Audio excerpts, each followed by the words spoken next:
Ton chien aboie. Encore, c'est la troisième fois ce matin et tu commences à te demander s'il y a quelque chose de plus grave derrière ces vocalises. Tu n'es pas seul. Face à un aboiement répété, la plupart des propriétaires oscillent entre deux réponses instinctives. Il s'exprime, c'est normal, ou il fait exprès pour m'embêter.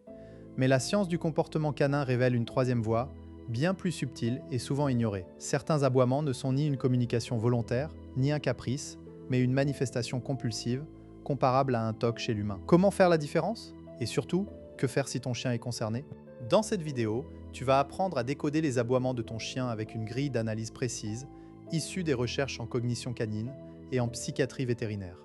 Tu découvriras un critère simple qui permet de distinguer un aboiement fonctionnel d'un aboiement compulsif, et tu repartiras avec 3 techniques concrètes pour aider ton chien à retrouver un état d'esprit calme. Pas de jugement, pas de méthode miracle, juste des faits et des outils. L'idée reçue la plus répandue, c'est qu'un chien qui aboie beaucoup est soit un chien qui a besoin de s'exprimer, soit un chien mal éduqué. On entend souvent « il aboie parce qu'il a trop d'énergie » ou « il faut le laisser aboyer », c'est sa façon de parler. Ces croyances sont confortables, mais elles masquent une réalité plus complexe. L'éthologue canin John Bradshaw a montré que les aboiements ont des fonctions variées. Alerter, saluer, jouer, demander. Mais quand l'aboiement devient stéréotypé, même son, même rythme, même contexte déclencheur, il peut basculer dans le registre compulsif. Un comportement compulsif est défini comme une action répétitive, invariante et sans objectif apparent, qui persiste même en l'absence de déclencheur externe. Chez le chien, les signes d'un aboiement compulsif incluent l'incapacité à s'arrêter malgré une distraction, la répétition exacte du même aboiement et une exécution dans des contextes où l'aboiement n'a pas de fonction sociale ou utilitaire. Une étude vétérinaire menée par Overall sur les troubles compulsifs canins a identifié que ces comportements sont liés à un dysfonctionnement des circuits de la sérotonine et de la dopamine, des neurotransmetteurs impliqués dans la régulation de l'humeur et de l'impulsivité. Alors, comment savoir si ton chien est dans le normal ou le pathologique? Le critère clé, c'est la fonction. Demande-toi, est-ce que cet aboiement sert un but précis dans l'instant? Par exemple, ton chien aboie devant la porte parce que quelqu'un sonne, fonction d'alerte, normal. Il aboie pour que tu lances la balle, fonction de demande, normal. Mais s'il reste seul dans le jardin, aboie le même wah-wah, ouah pendant 20 minutes, sans changement d'intensité ni de rythme, et que tu peux l'interrompre un instant avant qu'il ne reprenne exactement pareil, on est sur un schéma répétitif non fonctionnel. C'est là que le doute doit s'installer. Prenons un exemple concret. Imagine Lucas, 34 ans, kinésithérapeute à Lyon. Il vit avec Galion, un berger australien de 4 ans. Lucas m'écrit parce que Galion aboie tout le temps dans le jardin. Il décrit un aboiement grave, régulier, qui s'arrête quand je sors, mais qui reprend dès que je rentre. Il a tout essayé, sortir plus, le faire courir, des jouets d'occupation. Rien n'y fait. Je lui demande d'enregistrer une vidéo de 10 minutes sans intervenir. Ce que je vois, Galion se tient au centre du jardin, aboie exactement 7 fois, marque une pause de 2 secondes, puis répète. Son corps est tendu, sa queue basse, ses oreilles en arrière. Il ne regarde rien en particulier, pas un voisin, pas un oiseau. Il semble presque absent. Lucas lui ouvre la porte, Galion s'arrête immédiatement, remue la queue, lèche la main. Mais dès que Lucas retourne à son bureau, Galion se replace au même endroit et recommence. Quand je montre la vidéo à Lucas, je lui pose la question clé, à ton avis, à qui s'adresse cet aboiement? Lucas réfléchit, à personne, je suis seul dans la maison, les voisins ne sont pas là. Exactement. Un aboiement fonctionnel a une cible, un congénère, un humain, un intrus. Ici, l'aboiement de Galion n'a pas de destinataire. C'est un rituel solitaire. Je suspecte un comportement compulsif. Nous consultons un vétérinaire comportementaliste qui confirme. Galion souffre d'un trouble obsessionnel compulsif canin déclenché par un stress chronique lié à la solitude. Le traitement combine enrichissement environnemental, modification du rythme de vie, et parfois une médication à base d'inhibiteurs de la recapture de la sérotonine. Lucas a d'abord été réticent, pensant que donner des médicaments c'est chimique, mais après 3 semaines, les aboiements ont diminué de 80%. Galion n'est pas guéri, mais son bien-être s'est nettement amélioré.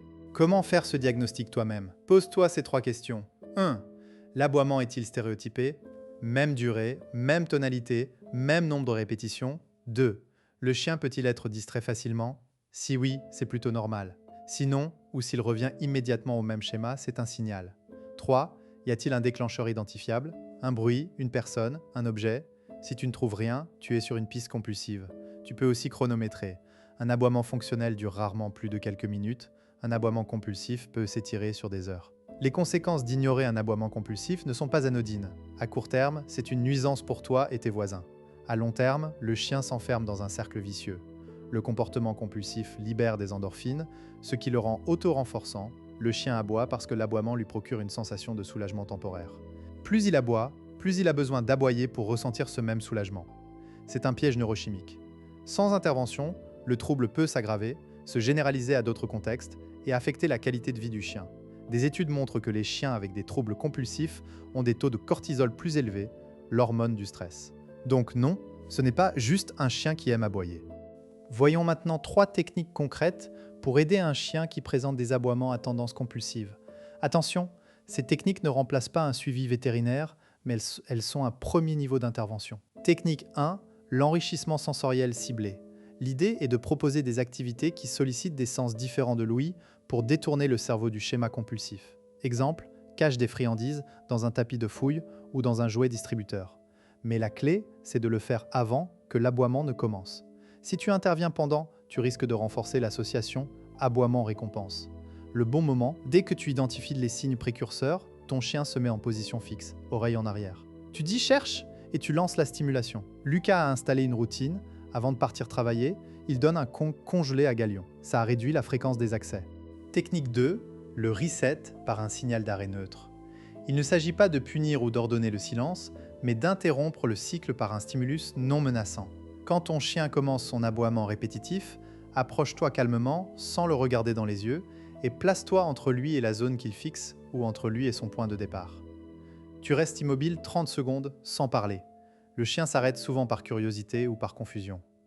Puis tu l'invites à te suivre vers un autre endroit avec une friandise. Ce n'est pas une solution miracle, mais cela casse le rythme. Attention, ne fais pas cela des dizaines de fois par jour, tu deviendrais toi-même un déclencheur. Utilise-le 1 à 2 fois maximum par épisode. Technique 3, la régulation du temps de solitude. Un grand facteur déclencheur des compulsions est l'ennui plus l'isolement. Mais attention, augmenter l'exercice physique n'est pas toujours la solution. Un chien fatigué physiquement peut encore être stressé mentalement. L'astuce, fractionne les sorties. Au lieu d'une grande promenade le matin, fais 2 petites sorties, une de 10 minutes de pistage, renifler, chercher, et une de 15 minutes de marche libre. L'objectif est de réduire le pic de stress lié à l'absence du maître. Tu peux aussi laisser une radio allumée ou diffuser des phéromones apaisantes, type adaptile, dans la pièce où le chien reste. Pour Galion, nous avons instauré une routine de départ. Lucas ferme la porte, attend 30 secondes, revient, donne une friandise, repart 1 minute, puis 2, etc., en augmentant progressivement. Cela a désensibilisé Galion au départ.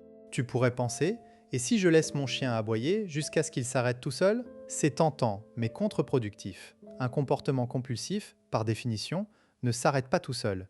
Il s'auto-entretient. Plus tu laisses durer, plus le circuit neurologique se renforce. Une autre objection, mon chien n'a pas de trouble, il est juste enthousiaste. C'est possible. Mais la différence entre enthousiasme et compulsion, c'est la flexibilité. Un chien enthousiaste s'arrête si tu sors son jouet préféré. Un chien compulsif est comme hypnotisé, difficile à détourner.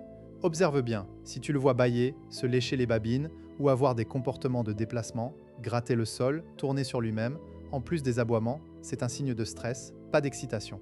Alors, prêt à observer ton chien avec un regard neuf, je te propose un défi.